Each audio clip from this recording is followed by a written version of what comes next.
2 साल बाद का होता है।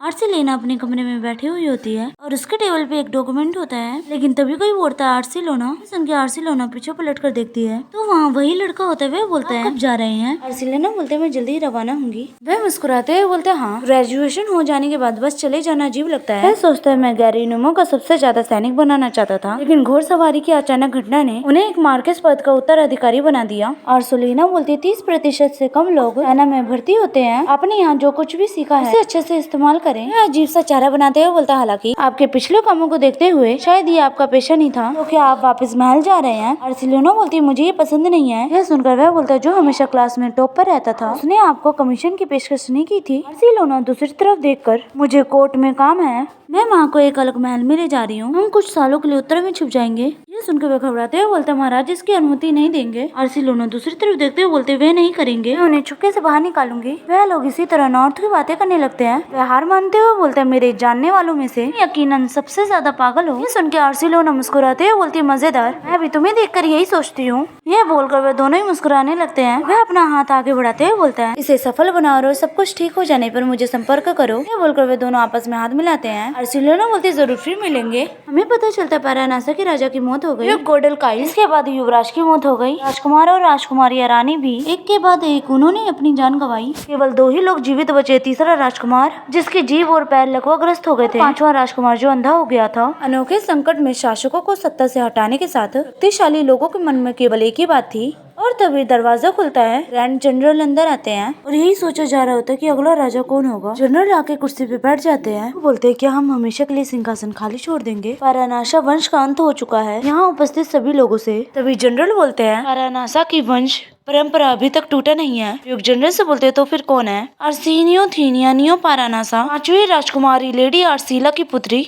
ये सुनकर ड्यूक बोलते कौन? तभी एक औरत बोलती है एलिसिया कैवे दासी परिवार में जन्मी रखेल नहीं थी। एक आदमी बोलते है कि नर्तकी का बिगड़ैल बच्चा जिसके पिता को कोई नहीं जानता। तभी एक आदमी बोलते है एक ऐसी औरत जिसने कभी राज्य प्रशासन नहीं सीखा, क्या वह सिंहासन पे बैठेगी? ड्यूक बोलते कृपया सभी लोग। लॉर्ड हाइबर्ग मैं आपकी बात समझता हूँ लेकिन वह अभी तैयार नहीं है। जनरल बोलते मुझे एक बात पूछने दीजिए, जिस व्यक्ति को आप वंचित करना चाहते हैं क्या वह एक रीजेंट है या एक नया सम्राट? ड्यूक बोलते लॉर्ड वह आगे कुछ बोलते। जनरल टेबल पे हाथ रखते हुए बोलते हैं कृपया ध्यान से बोलें, रॉयल आर्मी कोड के अनुच्छेद को याद करें। सीन चेंज होकर ट्रेनिंग ग्राउंड का होता है। ट्रेनर बोल रहा होता है हम पैरानासा शाही परिवार को अपनी पूरी ताकत समर्पित करते हैं और हम इसकी रक्षा करेंगे। ट्रेनर खिड़की से देख रहे होते हैं, वे वहाँ से जा ही रहे होते हैं तभी कोई बोलता है लॉर्ड हाइबर्ग। पलट कर देखते हैं वहाँ पे एक औरत खड़ी हुई होती है। वह बोलती है बहुत दिनों बाद मिले ड्यूक रदरफोर्ड। परिषद की बैठक समाप्त हो चुकी है। हमें पता चलता है वह वेनस रदरफोर्ड मार्सी योनस है। वह बोलते आगे बढ़ने का कोई फायदा नहीं है जब वह व्यक्ति चला गया हो जिसकी अनुमति हमें चाहिए थी। आपके जाने के बाद वहाँ अफरा तफरी मच गई थी। जनरल बोलते क्या ऐसा है? अगर आप केवल इतना ही कह देते कि आप सिंहासन पर बैठेंगे तो हम खुशी खुशी मान लेते। जनरल बोलते मैं सिंहासन की रक्षा करता हूँ, मैं उस पर बैठता नहीं हूँ। मार्सी योना बोलती है एक नया राज्य वंश स्थापित करने वाला व्यक्ति। जनरल बोलते हैं ड्यूक कैल राजा नहीं हो सकते। ये सुन के मार्सी योना बोलती है तो फिर आपका स्वामी कौन हो सकता है? जनरल बोलते हैं यहाँ मौजूद किसी भी व्यक्ति में सम्राट बनने का गुण नहीं है। ये सुन के मार्सी योना पहले हैरान हो जाती है, फिर वो अपना पेट पकड़ के हंसते हुए बोलती है हम सब गलत दिशा में कोशिश कर रहे हैं, राजा क्यों नहीं बन सकते? जनरल बोलते अगर आपको 50 मरते हुए शरणार्थियों को बचाने या आपके उपयोग के लिए 50 गाय दी जाए, आप किसे चुनेंगे? मार्सियोना बोलती है लाभ के बारे में सोचने वाला कोई भी शासक गाय को चुनता है। जनरल बोलते हैं बिल्कुल, राजनेता लाभ के पीछे भागते हैं और कभी नुकसान स्वीकार नहीं करते। तो क्या कोई राजा शरणार्थियों का चयन करता है? वे शरणार्थियों को चुनते हैं और अपने जागीरदार गायों को जब्त करने का आदेश देते हैं। फिर वह उन गायों को शरणार्थियों को दे देते हैं और उन्हें किसान बना देते हैं। मार्सियोना बोलते एक तीसरा रास्ता भी है। जनरल बोलते एक राजा सभी को गले लगाता है और सबकी रक्षा करता है, भले ही इसमें समय लगे वह उन्हें सही रास्ते पे ले जाता है। यही राजा का तरीका है। मार्सियोना बोलती आप दावा करते हैं कि रखेल की बेटी ऐसा कर सकती है? जनरल बोलते हाँ वह कर सकती है। मार्सियोना बोलती ड्यूक के लिए 1 महीने में संसद को दोबारा बुलाएंगे। लोग कहते हैं कि वह अपने राज्य में सैनिकों की भर्ती कर रहा है, अगर आप उसका विरोध करते हैं तो यह सोचकर डर लगता है कि क्या हो सकता है। जनरल उनकी बातें ध्यान से सुन रहे होते हैं। मैं मुस्कुराते हुए बोलती मैं शुरू में ही बता देना चाहती हूँ कि मैं किसी का पक्ष नहीं लूंगी, मैं आशा करते शांतिपूर्ण समाधान के लिए। यह बोलकर वे वहाँ से चली जाती हैं। जनरल सोचते मेरी राय पूछे बिना ही किसी उम्मीदवार को पेश करना लापरवाही से भरा काम है। क्या पोमुनोस में हमारी अचानक मुलाकात को 1 साल हो गया है? आर्सेलिना की झलक दिखाई जाती है। जनरल सोचते हुए क्या कर रही होगी? निश्चित रूप से क्या वह अभी भाग रही होगी? दूसरी तरफ आर्सेलिना के पीछे सैनिक होते हैं। वह भागते हुए बोलते मैं फिर पकड़ी गई। यह बोलकर वह पहाड़ी पे से छलांग लगाती है, जिस वजह से आर्सिलोना के सर से कपड़ा हट गया होता है। सीन एक जेल की तरफ होता है। आर्सिलोना उसमें बैठे हुए बोलती है, मैं हर बार जेल में क्यों पहुंच जाती हूँ, इस बार मैं बाहर कैसे निकलूं? मुझे हैरानी है कि क्या मेरी माँ तक ये बात ठीक से पहुंची। तभी कोई बोलता है आर्सिलोना। उसके चिल्लाने वजह से आर्सिलोना के कानों से खून निकलने लगता है। वह उसे ब्रेड देते हुए बोलता है, खाने का समय हो गया है। आर्सिलोना चिल्लाते हुए बोलती है, मेरे कान अच्छी तरह से सुन सकते हैं तुम्हारे बिना चिल्लाए। वह आदमी बोलता है, जब आपको पहली बार पकड़ा गया था तस्करी या अवैध प्रवेश करने के लिए, तो इस बार आप यहाँ किस उद्देश्य से आए हैं? आर्सिलोना बोलती है, तस्करी, आप किस बारे में बात कर रहे हैं? मैं बस कुछ शरणार्थियों की मदद कर रही थी। आदमी बोलता है, क्या तुमने चोरों की मदद की? आर्सिलोना बोलती है, मैंने लाइकन शरणार्थियों की मदद की पैसे के लिए। आदमी बोलते है, क्या आपने खूब पैसे कमाए? आर्सिलोना दूसरी तरफ देखते हुए बोलती है, मैंने ये काम पैसे के लिए शुरू नहीं किया था। आदमी बोलते, मुझे हैरानी होती है कि इंसान दखल अंदाजी कर रहा है, उन बेयरवुल्फ जैसे बदमाशों की मदद करने की कोशिश कर रहा है। राज्य में फंसे रहना और मरने तक पीड़ा सहते रहना उनकी नियति है। आर्सिलोना गंभीर होते हुए बोलती है, जब उन्हें यातना देकर मौत के घाट उतारा जा रहा है तो वे साम्राज्य में कैसे रह सकते हैं? अगर मैं होती तो मैं किसी दूसरे देश में शरण लेना चाहती। पता चलता है साम्राज्य से भागे लाइकन के जहाज अक्सर लोग पोमोनोस की ओर यहाँ भटकते रहते। दिक्कत ये है कि इस जमीन का मालिक मानव पक्षी जाति। एक लड़की छोटे से बच्चे को गले लगाकर बोलती है, सभी जगहों में से पोमोनोसा मरने के लिए बने हैं, लाइकनों को अपना कट्टर दुश्मन मानो। वह लड़का रोते हुए बोलते हैं, माँ मुझे डर लग रहा है। उन्हें किसी भी कीमत पर भाग निकलने और एक नया जीवन खोजने के लिए संघर्ष करते हुए देखकर वह बिल्कुल मेरे और मेरी माँ जैसी थी। आर्सिलोना और उसकी माँ ये देखकर हैरान हो रही होती है। इन प्रेजेंट में होते हुए आदमी चिल्लाते हुए बोलता है, उन वेयरवुल्फ कमीनों का जन्म ही पाप है। वह ऐसे राक्षस है जिनसे आपको किसी भी तरह का रिश्ता नहीं रखना चाहिए। आर्सिलोना चिल्लाते हुए बोलती है, आज तुम अपनी चोट ज्यादा इस्तेमाल कर रहे हो। वह आदमी बोलता है, क्या आप भूल गए हैं कि आप कहाँ हैं?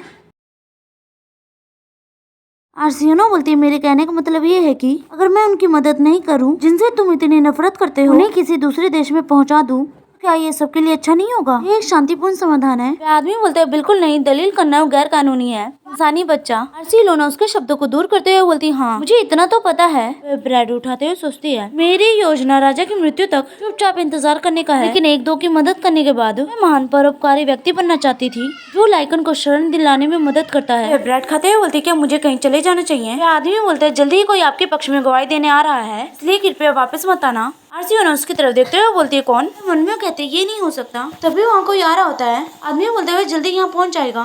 आर्सिलोना उस आदमी को देख रही होती है। लड़का बोलता है, काफी समय हो गया राजकुमारी। आर्सिलोना उसे देखकर हैरान होती है। सीन के इलाके का होता है। आर्सिलोना बोलती है, मेरी माँ शायद नर्सरी गई है, वह यहाँ बच्चों की देखभाल करती हैं। फिर टेबल पे चाय की 2 कप रखते हुए बोलती है, आप सिर्फ मेरे लिए पोमोनोसा तक नहीं आए हैं। तो लड़का चाय का कप उठाता है। हम देखते हुए जनरल होते हुए मुस्कुराते हुए बोलते हैं, आपको सुरक्षित देखकर राहत मिली। आर्सिलोना मन में सोचती है, ऐसे लगता है वह मेरी वजह से आया। मैंने उनसे कहा कि वह मेरे देखभाल में नहीं है, लेकिन उन्होंने मेरी बात नहीं सुनी। जनरल बोलते, 1 साल पहले जब मैंने उनके परियोजक के रूप में दखल दिए, तब से मुझे इसकी आशा थी। आर्सिलोना बोलती है, मैं उस समय बहुत ही हताश थी। मुझे पहली बार अपराधी कहा गया था। उनमें कहती, मुझे अचानक पता चला कि शाही सेना पोमोनस में है, इसलिए मैंने उनसे किसी को लाने के लिए कहा। सिर्फ सोचा था कि कोई वेल्टर हाइबर्ग निकलेगा। तभी आर्सिलोना के चेहरे पे निशान देखकर जनरल बोलते हैं, आप अभी भी लाइकन्स की मदद कर रहे हैं। आर्सिलोना हैरान होते हुए बोलती है, बस यूं ही, मैं ये जानबूझकर नहीं कर रही हूँ। लाइकन्स के पास कोई जगह नहीं होती है, वे खुद ही आकर मदद मांगते हैं। बोलते, अगर आपको याद हो तो आपने पिछली बार भी यही कहा था। आर्सिलोना दूसरी तरफ देखते हुए बोलती, क्या मैंने किया? आर्सिलोना बोलती है, राजमहल में क्या चल रहा है? क्या सब ठीक है? जनरल बोलते, कहना मुश्किल है। आर्सिलोना बोलती है, मैंने सुना कि डोपाइन और एंटोवेलिसिया युद्ध की तैयारी कर रहा है। मुझे चिंता है कि इसमें कहीं पारानासा को बेवजह घसीट न लिया जाए। जनरल बोलते, क्या आप देश को लेकर चिंतित हैं?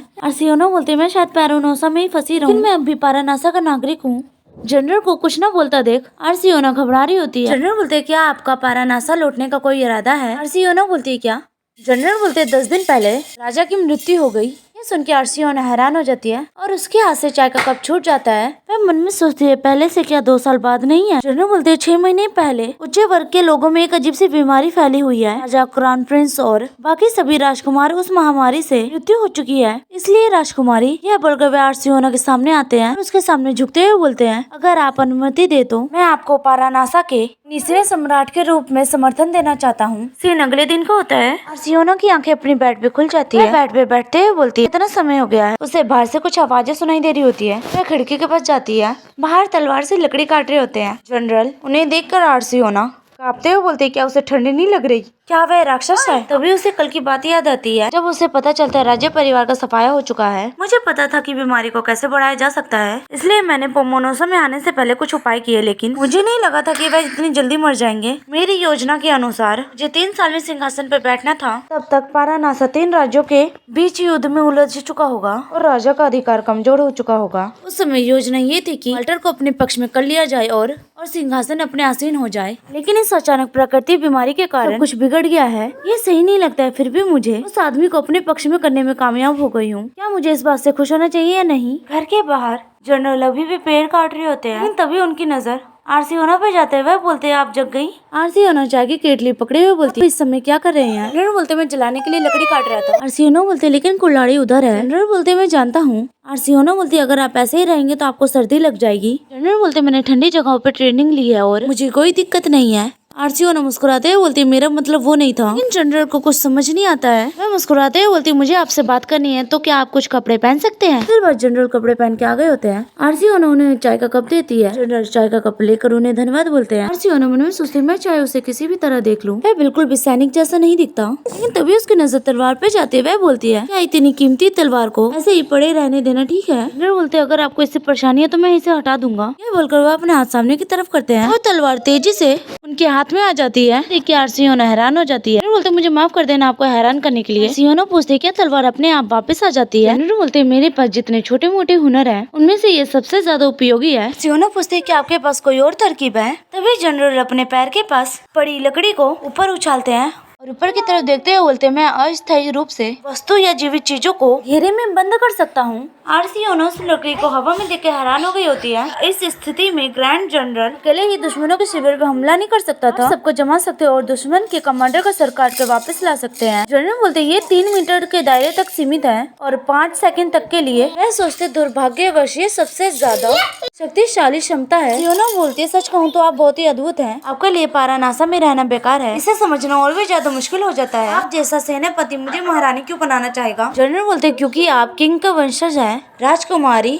आरसीओना बोलती है, आप केवल इसी कारण से किसी को मना नहीं कर सकते। मेरे जैसे किसी व्यक्ति के लिए जिसके पास कोई सत्ता का आधार नहीं है, आपने मुझे क्यों चुना? इसका असली कारण क्या है? जनरल बोलते, ऐसा इसलिए क्योंकि मुझे आपके गैर कानूनी कर्तव्य पसंद है। आरसीओना को बिल्कुल भी समझ नहीं आ रहा होता कि जनरल क्या बोल रहे हैं। जल्दी से सामने की तरफ देखते हुए बोलते, मैंने शब्दों का गलत चुनाव किया, इसके लिए मैं माफी चाहता हूँ। वह बोलते, आप रापी शहर में लाइकेंस की मदद कर रही हैं 1 साल से भी ज्यादा समय से। वह सोचते, एक राजा वह होता है जो सभी को गले लगाए और उसकी रक्षा करता है।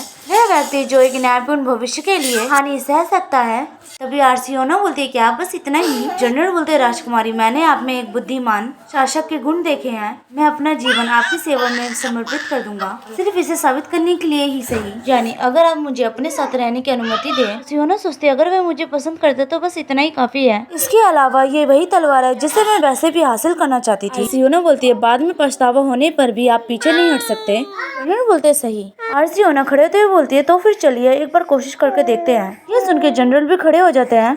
आरसीओना बोलती है, तुम्हें मेरी रक्षा करनी होगी, क्योंकि इस समय केवल तुम ही एक व्यक्ति हो जिस पे मैं भरोसा कर सकती हूँ। जनरल बोलते, मैं अपनी पूरी कोशिश करूंगा। आरसीओना मन में कहते, एक दिन तुम मेरे बदले की तलवार बनोगे। आरसीओना बोलती है, मैं भी आपकी मनचाही रानी बनने की कोशिश करूंगी। यही शर्त है कि मैं तुम्हें अपने साथ रखूंगी तो मुझे खुशी होगी। दूसरी तरफ बैठक महल में आरसीओना हंसते हुए बोलती है, पतझड़ का मौसम आ गया है। महीना कितनी जल्दी बीत गया। ड्यूक ऑफ वीनेट बोलते हैं, लॉर्ड रदरफोर्ड, मुझे उम्मीद है कि आप इस बार दखल अंदाजी नहीं करेंगे। आरसीओना बोलती है, आप दखल देने की बात कर रहे हैं? ड्यूक वेनेट कहते हैं, मैं तुम्हें कह रहा हूँ कि पिछली बैठक की तरह चुपके से निकल मत जाना। वह लोग इसी तरह से बात कर रहे होते हैं, तभी कमरे का दरवाजा खुलता है। ड्यूक को कमरे में आता है, ग्रेट करते हुए बोलते हैं, हमारे खास अतिथि आ गए हैं। ड्यूक को देखकर आरसीओना मन में सोचती है, ऐसा लगता है कि उन्होंने पहले ही मन बना लिया है। लॉर्ड हार्बक, आप क्या कर रहे हैं? ड्यूक कुर्सी पे बैठते हुए बोलते हैं, मैंने आपसे बैठक के लिए विनम्रता से अनुरोध किया था। ऐसा लगता है कि सभी लोग यहाँ पे मौजूद है, तो चलिए बैठक शुरू करते हैं। फिर जनरल की आवाज आती है। वह बोलते, देर से आने के लिए मुझे माफ करना। वह आरसीओना को कमरे के अंदर आने के लिए बोलते हैं। आरसीओना कमरे के अंदर आकर बोलती है, मुझे पहली बार आप सभी को इस तरह से अभिवादन करने का मौका मिला है। आप सभी से मिलकर बहुत खुशी हुई। आरसीओना को देखकर सभी लोग हैरान हो गए होते हैं। ड्यूक कैल तो बहुत ज्यादा ही हो गए होते हैं। ड्यूक बोलते हैं, आप इतने बड़े हो गए कि मैं आपको पहचान ही नहीं पाया। लेडी आर्सीला ठीक है? आरसीओना बोलती है, बिल्कुल ठीक है। ड्यूक बोलते हैं, मुझे लगता है कि उसके लिए बाहर का जीवन सबसे ज्यादा बेहतर है। आरसीओना मन में सोचते हुए इशारों में मेरी माँ के वंश के बारे में बात कर रहा है। सभी लोग आर्सिलोना के बारे में बात कर रहे होते हैं। ड्यूक ग्लोडल किले एक ऐसा व्यक्ति जिसके समुद्र व्यापार से अर्जित संपत्ति कई परिवार की संपत्ति के बराबर है। प्रतिष्ठित परिवार के सबसे बड़े बेटे के रूप में बिना किसी विरोध के अपने परिवार की उपाधि विरासत में पाई। वह कुलीनों में भी एक कुलीन थे। वाराणसी के दिव्यांगत राजा भी उससे सावधान रहते थे, लेकिन यह उसकी कमजोरी साबित हो सकती है। वह बोलती, कृपया बिना बताए आने के लिए माफ करें। मैंने इस बारे में विचार किया कि क्या ये मेरी जगह है, लेकिन मैंने हिम्मत जुटा ली क्योंकि मुझे कुछ कहना है। ड्यूक बोलते हैं, मैं बहुत उत्सुक हूँ कि आप क्या कहना चाहते हैं, क्योंकि आप ग्रैंड जनरल को अपने साथ लाए हैं, इसलिए यह कुछ जरूरी बात होनी चाहिए। आर्सेलिना बोलती है, मेरी बातें कुछ सीधी सादी हो सकती है, आप इन्हें सहन कर पाएंगे? ड्यूक आर्सेलिना को बोलने के लिए बोलते हैं। आर्सेलिना उनकी तरफ देखते हुए बोलती है, इतने लंबे समय तक सिंहासन खाली छोड़ना और महल की उपेक्षा करना एक अनोखी घटना है। मैंने सुना कि प्रशासन अपाहिज हो गया है और यहाँ तक कि महत्वपूर्ण राजनायिका प्रतिक्रिया में देरी हो रही है। लॉर्ड, मैं आपकी दिक्कत पर बिना खेद किए नहीं रह सकी। सुनकर ड्यूक का चेहरा लाल पड़ जाता है। वहाँ मौजूद सभी लोग आर्सेलिना को घूर रहे होते हैं। ड्यूक वेंटल बोलते, कितनी घमंडी है। आर्सेलिना बोलती है, हालांकि मैं लॉर्ड की स्थिति को समझती हूँ। आपने इस पर काफी बातचीत की होगी कि किसे अगला राजा बनाया जाए, इसलिए मैं इस मामले में अपनी राय जोड़ना चाहती हूँ। ड्यूक बोलते हैं, वास्तव में आपकी राय में सबसे उपयुक्त उम्मीदवार कौन है? मैं मन में बोलते, चलो अपना नाम बोलकर देखो, मैं तुम्हें दफना दूंगा ताकि तुम कभी अपना मुंह न खोल सको। आर्सेलिना बोलती है, मेरी राय में से यहाँ मौजूद लोगों में से राजा बनने के लिए सबसे उपयोगी व्यक्ति ड्यूक काइल के अलावा कोई नहीं होगा। अपना नाम सुनकर वह भी हैरान होते हैं। वह आर्सेलिना को देखते हुए बोलते हैं, क्या कहा आपने?